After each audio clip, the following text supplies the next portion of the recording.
आइए इस तरह की शायरी और इस तरह के पैगामात देकर रुखसत हुए कारी शराफत बिस्वानी साहब। आइए दोस्तों, इंतहाई अदब और एहतराम के साथ एक ऐसी शख्सियत के हुजूर चलते हैं जिनके सामने जानुए तलम्मुस तह करते हुए न जाने कितने तालिबान उलूमे नबुव्वत ने अपनी इल्मी तिश्नगी बुझाई है। मुल्हका दारुल उलूम नदवतुल उलमा जैसे तालीमी इदारे में मनसबे तदरीस पर फायज होना और अपने इलाके को सामने रखते हुए यहाँ की तालीमी और दीनी और मिल्ली जो जरूरियात हैं उनको पूरा करने की भरपूर कोशिश करना और अपने वालिदे मोहतरम के छोड़े हुए वर्षे की हिफाजत करना, उनके नुकुशो असरात को अपनी जिंदगी के लिए मकसद बना लेना, ऐसी मोहब्बतों की सरजमीन को और मोहब्बतों की शख्सियत को हजरत मौलाना मोतीउर रहमान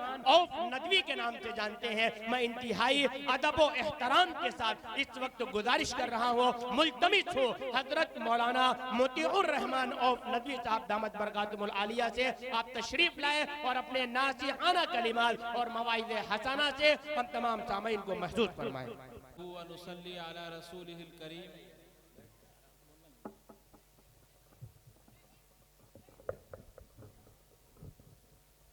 अम्मा बाद,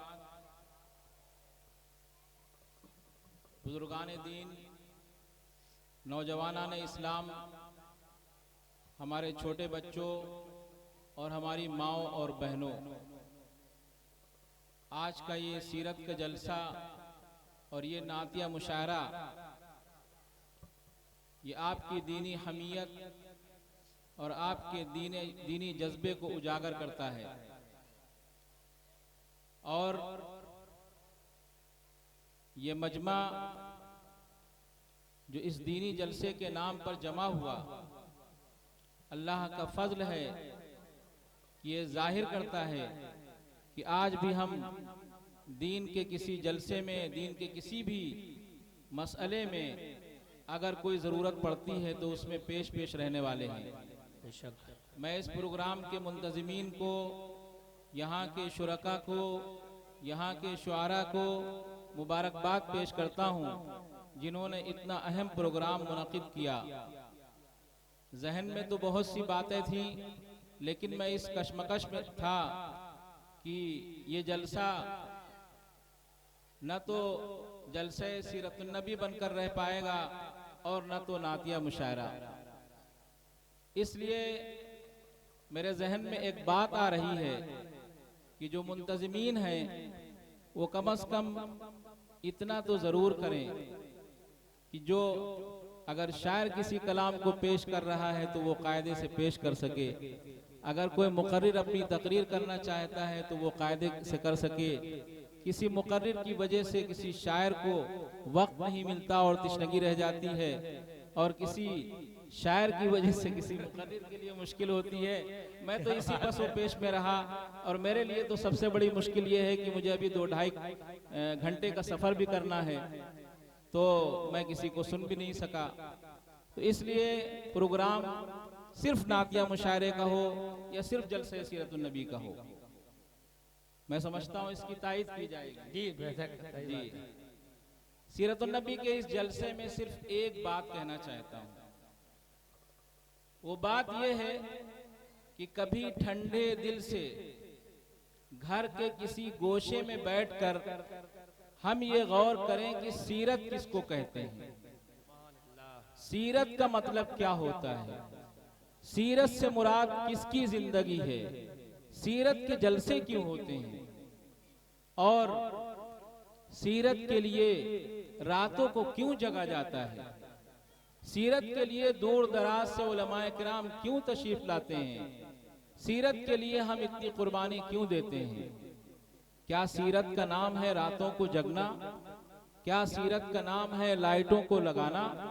क्या सीरत का नाम है स्टेज को सजाना? क्या सीरत नाम है उलमाए किराम का दूर दराज से आना? क्या सीरत नाम है जो लवाजिमात होते हैं जियाफत के, किसी को खाना खिलाना, किसी को पानी पिलाना, किसी को चाय पिलाना, क्या ये है? इस सिलसिले में गौर करना चाहिए। और वक्त बहुत नाजुक है, और वक्त तो हमेशा नाजुक रहा है दीन हक के अपनाने वालों के लिए। इसलिए वक्त से घबराने की जरूरत नहीं है, फिक्र करने की जरूरत है और अपने काम को अंजाम देने की जरूरत है। जब एक नबी ये कह सकता है, इसकाला याकूबु लिबनीही मा ताबुदून मिन बादी, एक नबी को ये फिक्र हो सकती है कि मेरी औलाद, वो भी नबी नहीं जिसके खानदान में नबियों का सिलसिला हो, वो ये फिक्र कर सकता है कि मेरे बाद मेरी औलाद के ईमान का क्या होगा। तो हमारे लिए कितना जरूरी है कि हम अपनी नस्लों की ईमान की फिक्र करें, हम अपने जवानों के ईमान की फिक्र करें, हम अपनी जात के ईमान की फिक्र करें, हम अपने घर वालों के ईमान की फिक्र करें। अगर ये चीज हमारी फिक्र का हिस्सा बन जाए कि सीरत क्या है और सीरत किसे कहते हैं और हमारा क्या फर्ज बनता है सीरत के सिलसिले में, और सीरत के जलसे क्यों मुनक़िद किए जाते हैं, अगर हम इस सिलसिले में संजीदगी के साथ गौर करें तो इंशाअल्लाह हमारी जिंदगियों में तब्दीली आएगी। और मैं समझता हूँ शायद यही मकसद है इन जलसों का, वरना रात को जागना ये इस्लाम का हिस्सा है, न माल को खर्च करना ये दीन का हिस्सा है, और न नारे तकबीर को बुलंद करना ये इस्लामी हमीयत का वाहिद जरिया है। अल्लाह ताला हम सबको दीन पर अमल करने की तौफीक अता फरमाए।